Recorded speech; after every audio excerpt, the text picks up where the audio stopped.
This is the story of John Newton, from a slave trader to a voice for freedom, and the author of the world's most beloved hymn, Amazing Grace. Footsteps of Faith, Tracing the Lives of Christian Pioneers. Chapter 1.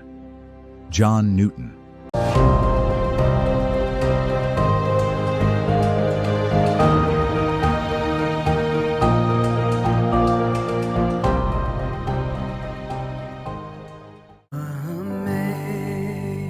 Amazing grace, how sweet the sound that saved. ചുറ്റോ പക്ഷേ പറയൂ.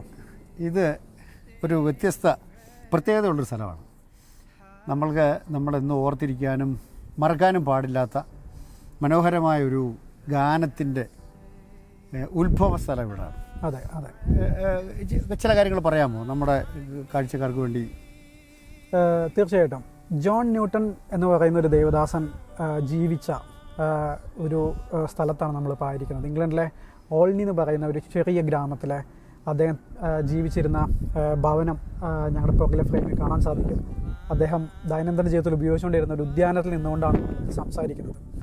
Amazing grace എന്ന് പറഞ്ഞൊരു ഗാനം എഴുതി കോടിക്കണക്കിന് ജനങ്ങളെ ഈ ലോകത്തിൽ ഇൻസ്പയർ ചെയ്ത ഒരു വ്യക്തിയുടെ ജീവിതത്തിലൂടെയാണ് കുറച്ച് നിമിഷങ്ങളായിട്ട് ഞങ്ങൾ കടന്നുപോയിക്കൊണ്ടിരുന്നത്. അദ്ദേഹത്തിൻ്റെ താമസിച്ച സ്ഥലം അല്ലെങ്കിൽ ആ ഭവനം ഒരു മ്യൂസിയമൊക്കെ ആയിട്ട് അവിടെ കീപ്പ് ചെയ്തിട്ടുണ്ട്. ഒന്ന് രണ്ട് കാര്യങ്ങൾ ചോദിക്കട്ടെ. എന്താ ഈ ന്യൂട്ടൻ്റെ നമ്മൾ ന്യൂട്ടനെ അറിയുന്നതും അദ്ദേഹത്തിൻ്റെ ഈ ഫേമസ് ആയ പാട്ടിലൂടെയാണ്, ഹൃദയസ്പർശിയായ പാട്ടിലൂടെ. പക്ഷേ അതിന് മുമ്പുള്ള അദ്ദേഹത്തെക്കുറിച്ച് ഒന്ന് രണ്ട് വാക്കുകൾ പറയാൻ പറ്റും? വളരെ വ്യത്യസ്തമായൊരു ജീവിത സാഹചര്യത്തിലൂടെ കടന്നുപോയൊരു മനുഷ്യനാണ് ഈ ജോൺ ന്യൂട്ടൺ എന്ന് പറയുന്നത്. അദ്ദേഹം 1725 ജനിച്ച്, പക്ഷെ അദ്ദേഹത്തിൻ്റെ ജീവിതം കടന്നുപോയത് വളരെ പ്രയാസങ്ങളിലൂടെയായിരുന്നു. വളരെ ബാല്യത്തിൽ തന്നെ അദ്ദേഹത്തിൻ്റെ മാതാവ് മരണപ്പെട്ടു. അദ്ദേഹത്തിൻ്റെ പിതാവ് ഒരു ക്യാപ്റ്റനായിരുന്നു, സെയിലറായിരുന്നു. അതുകൊണ്ട് തന്നെ വളരെ ചെറുപ്പകാലത്തിൽ ജോൺ ന്യൂട്ടനും ആ ഒരു തൊഴിൽ സ്വീകരിച്ച് അദ്ദേഹം ഒരു സെയിലറായിട്ട് അല്ലെങ്കിൽ ഒരു ക്യാപ്റ്റനായിട്ടൊക്കെ ജീവിതം മുമ്പോട്ട് നയിച്ചു. ആ ജീവിതം അദ്ദേഹത്തെ ഒരുപാട് തെറ്റായ വഴിയിലൂടെ നയിക്കുകയും അദ്ദേഹം അവസാനം എത്തിപ്പെട്ടത് സ്ലേവ് ട്രേഡിങ്ങിൻ്റെ ഗ്യാങ്ങിലേക്കായിരുന്നു. അടിമക്കച്ചവടത്തിൻ്റെ ഒരു ട്രേഡറായിട്ടാണ് അദ്ദേഹത്തിൻ്റെ ജീവിതം എസ്റ്റാബ്ലിഷ് ചെയ്യുന്നത്. വളരെ കുഞ്ഞു പ്രായത്തിൽ തന്നെ പുള്ളി കടൽ ജീവിതം ആരംഭിച്ചെന്നാണ് പറയുന്നത് അല്ലേ? അതെ. 8 വയസ്സോ 11 വയസ്സോ കണ്ടുള്ള സമയത്ത് തന്നെ. അതെ, അങ്ങനെ ഒരു ചരിത്രമുണ്ട് അല്ലേ? അങ്ങനെ ഒരു റഫായിട്ടുള്ള ഒരു ജീവിതത്തിലൂടെ അദ്ദേഹം കടന്നുപോകുക, അല്ലെങ്കിൽ ഒരു ഇരുണ്ട കാലഘട്ടത്തിലൂടെ അദ്ദേഹം തന്നെ അദ്ദേഹത്തിൻ്റെ ജീവിതത്തെ വിശേഷിപ്പിക്കുന്ന അങ്ങനെ പുള്ളി കടന്നു പോകുമ്പോഴായിരുന്നു 1748 ഒരു ഇൻസിഡൻറ്റ്, ഒരു അവിചാരിതമായിട്ട് അദ്ദേഹത്തിൻ്റെ ജീവിതത്തിൽ സംഭവിക്കുന്നത്.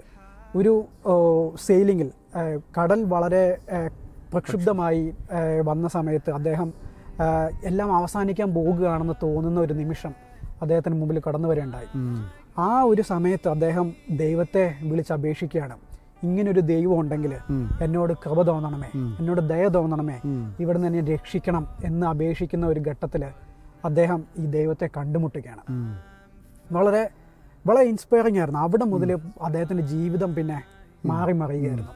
അടിമക്കച്ചവടക്കാരനായിരുന്ന ഈ ഒരു മനുഷ്യനാണ് പിന്നീട് ഒരു പ്രീസ്റ്റായിട്ട് മാറിയത്, അല്ലെങ്കിൽ ആംഗ്ലിക്കൻ ചർച്ചിലെ ഒരു പാസ്റ്ററായിട്ട് മാറുകയും സുവിശേഷ വേലയുമായിട്ട് അദ്ദേഹം ഈ ഇംഗ്ലണ്ടിലെ കൊച്ചു പട്ടണമായ അല്ലെങ്കിൽ ഒരു കൊച്ചു വില്ലേജായി ഓൺലിയിലേക്ക് കടന്നു വരികയും ഇവിടെ വന്ന് വേല തുടങ്ങാനും ഇടയായത്. അദ്ദേഹം ഒത്തിരി യുവാക്കളെ ആ കാലഘട്ടത്തിൽ ഈ ഒരു ലൊക്കാലിറ്റിയിൽ ഇൻസ്പയർ ചെയ്യാനിടയായി. ഈ ഒരു പ്രദേശത്തിൻ്റെ പ്രത്യേകത എന്താണെന്ന് വെച്ച് കഴിഞ്ഞാൽ ഇത് ലേസ് മേക്കിങ്ങിന് വളരെ ഫേമസ് ആയിട്ടുള്ള ഒരു ഏരിയ ആണ്, ഒരു ടൗൺ ആണ്, ഒരു കൊച്ചു പട്ടണമാണ് ഇത്. എല്ലാവരും തന്നെ വിദ്യാഭ്യാസം ഉള്ളവരല്ലായിരുന്നു. ലേസ് മേക്കിംഗ്, ഈ എംബ്രോയിഡറി വർക്കുകൾ, നമ്മുടെ തുണികളുടെ എല്ലാം അറ്റത്തൊക്കെ നമ്മൾ എക്സ്ട്രാ വെക്കുന്ന ഗാർമെന്റ്സിൻ്റെ ഒക്കെ ഉള്ള ആ ഒരു പ്രോസസ്സിൻ്റെ ഭാഗമായിരുന്നു ഇവിടെ ഉള്ളവരല്ല. അവരൊന്നും വിദ്യാഭ്യാസം ഉള്ളവരായിരുന്നില്ല. ഇദ്ദേഹവും ഇദ്ദേഹത്തിൻ്റെ ചില സുഹൃത്തുക്കളും അവർ മിഷണറീസ് ആയിട്ട് വന്നവരായിരുന്നു, ഇവിടെ വിദ്യാഭ്യാസമുള്ളവർ. അവരങ്ങനെ ഇവിടെ താമസിച്ച് അവരെ ഇവിടെയുള്ള ലോക്കലിയുള്ള ആൾക്കാരെ പഠിപ്പിക്കാനും അവരെ വചനം പറഞ്ഞ് മനസ്സിലാക്കാനും എല്ലാം തുടങ്ങി. അങ്ങനെ ഇവിടെ വലിയൊരു ഉണർവ് ഇവിടെ പൊട്ടിപ്പുറപ്പെടാനിടയായി. ചുറ്റ പറഞ്ഞതുപോലെ നമുക്ക് മനസ്സിൽ നൊമ്പരം ഉണ്ടാക്കുന്ന ചില സാഹചര്യങ്ങളും ഇവിടുത്തെ ഓർമ്മകളിൽ കിടപ്പുണ്ട്. കാര്യം അടിമകളെ കൊണ്ടുപോകുന്ന ഒരു കപ്പലിനകത്ത് ഒരടിമ 2 മാസം കഴിയേണ്ട ഒരു സ്പേസ് ഇവിടെ നിങ്ങളെ കാണിച്ചിട്ടുണ്ട്. അതിനകത്ത് അവരെ അടുക്കിയിട്ട് ഇങ്ങനെ കൊണ്ടുവന്നു. അടുക്കിയിട്ട് സ്ത്രീകളെയും പുരുഷന്മാരെയും ചങ്ങലക്കിട്ട് അവരെ കൈകളിലും കാലുകളിലും ഇടുന്ന ചങ്ങലകൾ, ആമത്തെക്കുറിച്ച് അതൊക്കെ ഒറിജിനൽ ഇവിടെ ഇരിപ്പുണ്ട്. അപ്പോൾ അത്ര ഭീകരമായ ഒരു സാഹചര്യത്തിൽ ജനത്തെ കൊണ്ടുപോകുന്നത് കണ്ടും ഒരു പക്ഷേ അതൊക്കെ ആയിരിക്കാം തന്നെ ഇതിനെതിരായിട്ട് പ്രവർത്തിക്കാനുള്ള പ്രേരണ നൽകിയത്. അങ്ങനെ ആയിരിക്കാൻ സാധ്യതയുണ്ടല്ലോ. അതെ, തീർച്ചയായിട്ടും. അദ്ദേഹത്തിൻ്റെ ചരിത്രത്തിൽ നമ്മൾ മനസ്സിലാക്കേണ്ട ഒരു ഇമ്പോർട്ടൻ്റ് ആയിട്ടുള്ള കാര്യമാണ്, ഇവിടെ വെച്ചിട്ടാണ് അദ്ദേഹം വില്യം വിൽബർഫോഴ്സ് എന്ന് പറയുന്ന വ്യക്തിയുമായിട്ട് സൗഹൃദത്തിലാവുന്നതും അദ്ദേഹത്തെ ഈ അടിമക്കച്ചവടത്തിനെതിരെയുള്ള പ്രവർത്തനങ്ങൾക്ക്, ഈ സ്ലേവ് അബോളിഷ്മെന്റ് ആക്ടിന് വേണ്ടിയിട്ട് ലണ്ടനിൽ ചെല്ലാനും പാർലമെന്റിൽ അതിനുവേണ്ടി പ്രവർത്തിക്കാനും അതിനെതിരെ പ്രക്ഷുബ്ധങ്ങൾ നയിക്കാനും ഒക്കെ പുള്ളിയെ പ്രചോദിപ്പിച്ചത് ഈ മനുഷ്യനാണ്, ജോൺ ന്യൂട്ടനാണ്.